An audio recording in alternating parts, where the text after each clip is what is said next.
Olá, alunos, aqui quem fala é o professor Anderson Barreto. Iniciamos agora mais uma aula de História para a turma do sétimo ano.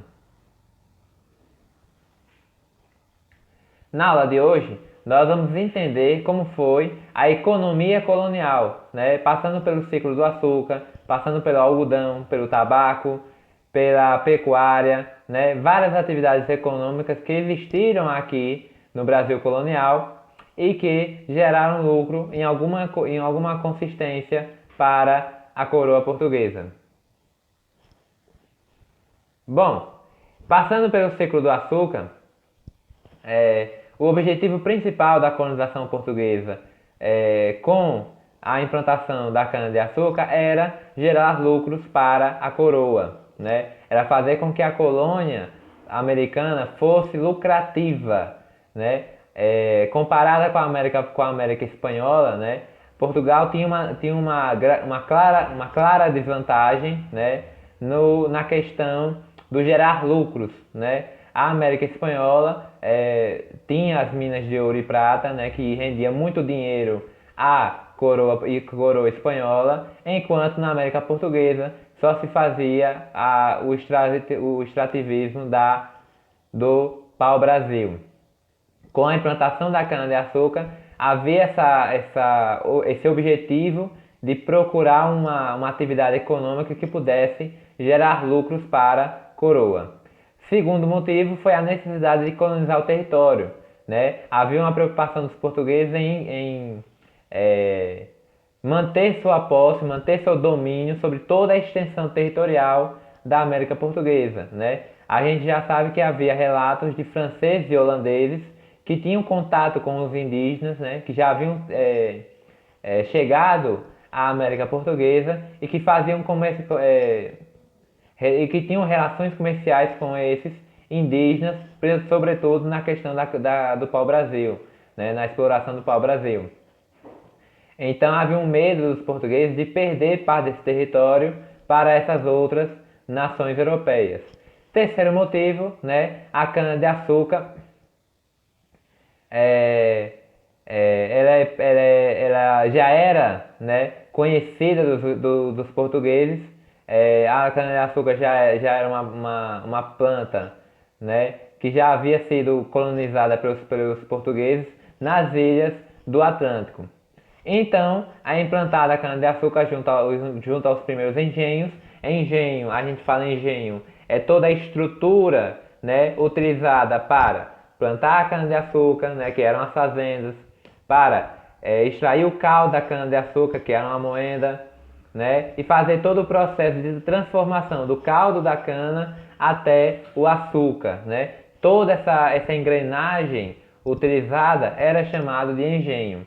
Foi então aplicado o sistema do plantation, que é o quê? Grandes latifúndios de terra, ou seja, grandes extensões de terra para se produzir a cana-de-açúcar, utilizando apenas uma monocultura, ou seja, essas grandes extensões de terra só plantavam a cana-de-açúcar durante todo o ano e era usado o trabalho escravo. Além disso, todo o açúcar que era produzido era vendido para o mercado externo, a não ser uma pequena parte de um certo tipo de açúcar, que nós vamos ver mais à frente, que era consumido internamente no Brasil.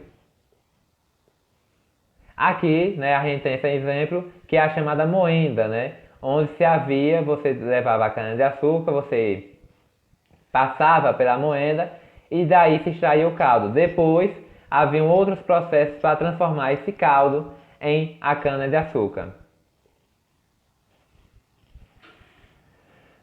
O açúcar foi a economia canavieira no Brasil. Continuando, sobre os motivos que levaram à implantação da cana-de-açúcar no Brasil, eu já mencionei a questão do controle das terras americanas. Havia uma necessidade de proteger o território e fazer com que os portugueses estivessem presentes em toda a extensão dele. Por isso, a cana-de-açúcar foi implantada em todo o litoral da América Portuguesa. Em todas as capitanias hereditárias que existiram, foi implantado a cana-de-açúcar. A experiência portuguesa, que eles já haviam conhecido, já tinham contato com esse tipo de produção de açúcar, nas ilhas do Atlântico, onde eles plantavam também a cana-de-açúcar, usavam um sistema de escravos no trabalho para a produção da cana-de-açúcar. Então, os portugueses já tinham essa prática conhecida.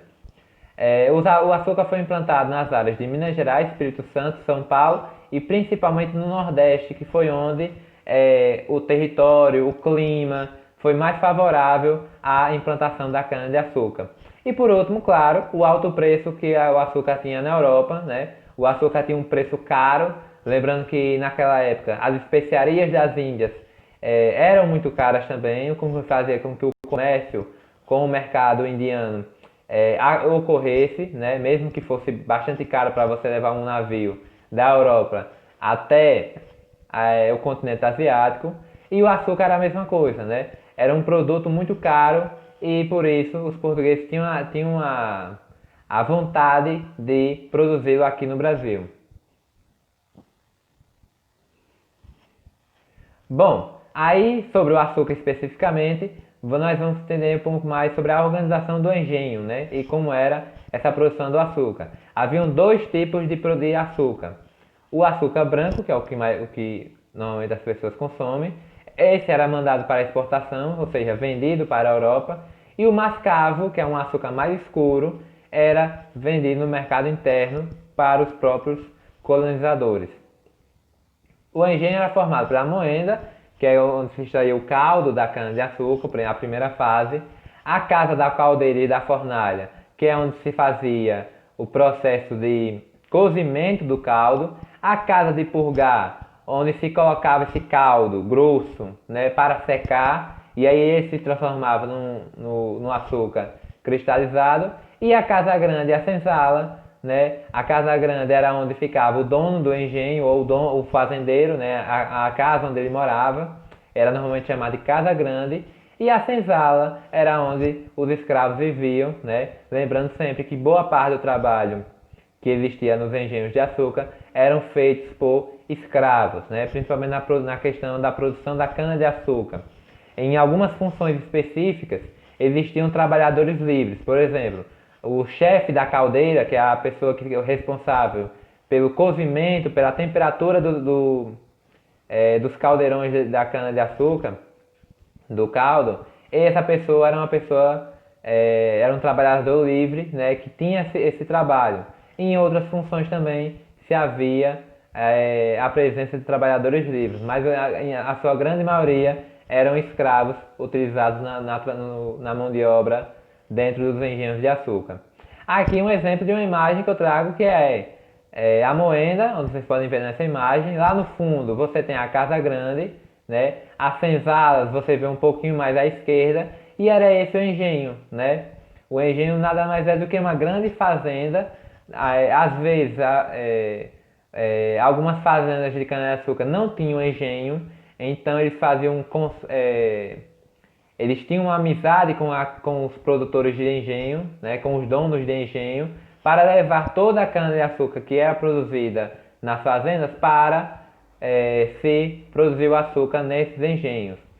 Então, nem toda fazenda de cana tinha engenho, e nem todo engenho tinha uma fazenda ao lado, mas esse processo era feito em comum acordo. Bom, passando pela cana-de-açúcar, agora vamos para outras atividades econômicas que existiram aqui no Brasil e que também foram importantes em algum período da história, né? Lembrando sempre que as terras mais produtivas, né, do Brasil, principalmente o litoral, eram destinadas à cana-de-açúcar. Então, terras onde se havia uma produção maior, né, de alimentos, onde a terra era mais produtiva, mais rica em nutrientes, essa parte do território era sempre destinada a cana-de-açúcar. Sobre o algodão, né? O algodão normalmente era utilizado só pelo mercado interno, ou seja, era utilizado basicamente para a produção de roupas dos escravos, que a maioria era feita em base de algodão.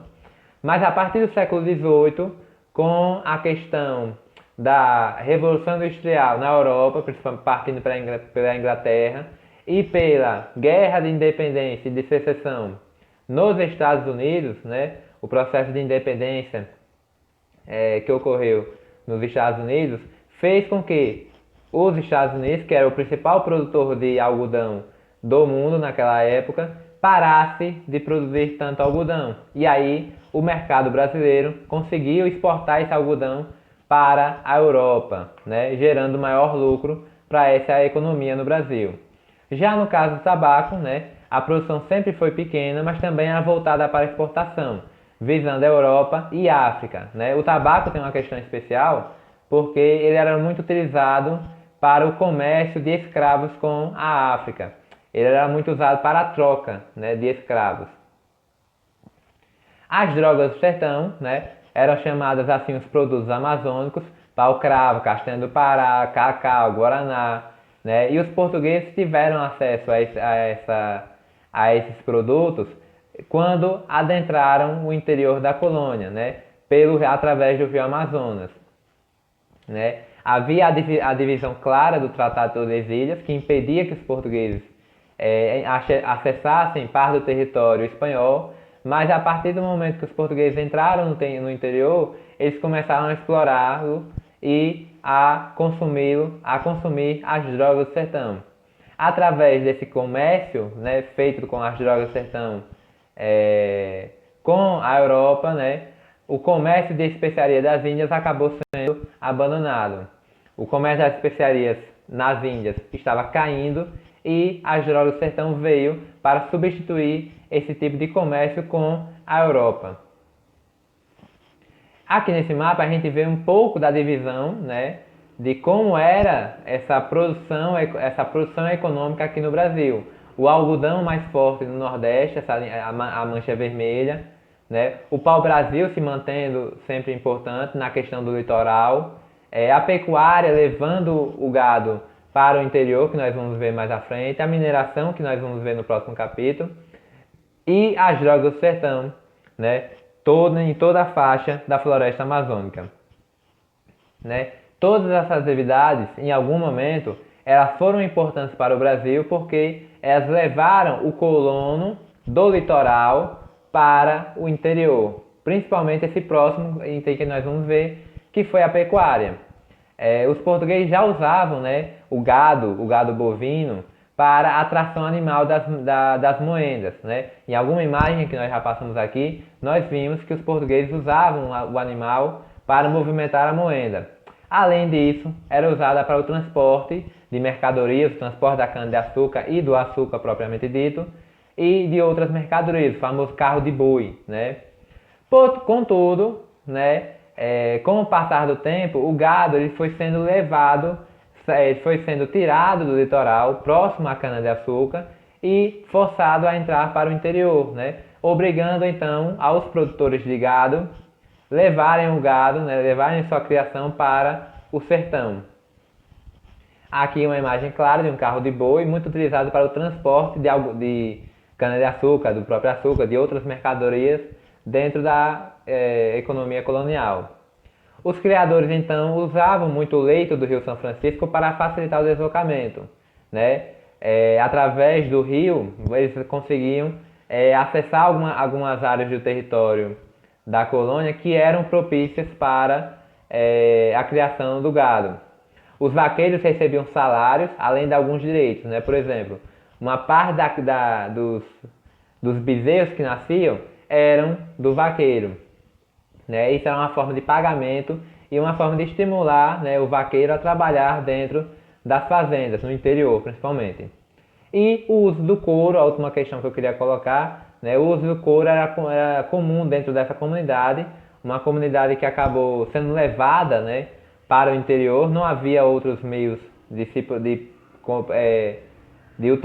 comprar alguns tipos de produtos, então o couro era sempre utilizado muito nesse tipo de atividade econômica. E aí eu trago aqui uma imagem do estado de Sergipe. Né? Percebam as cidades que estão banhadas pelo São Francisco: Porto da Folha, Gararu, Neópolis.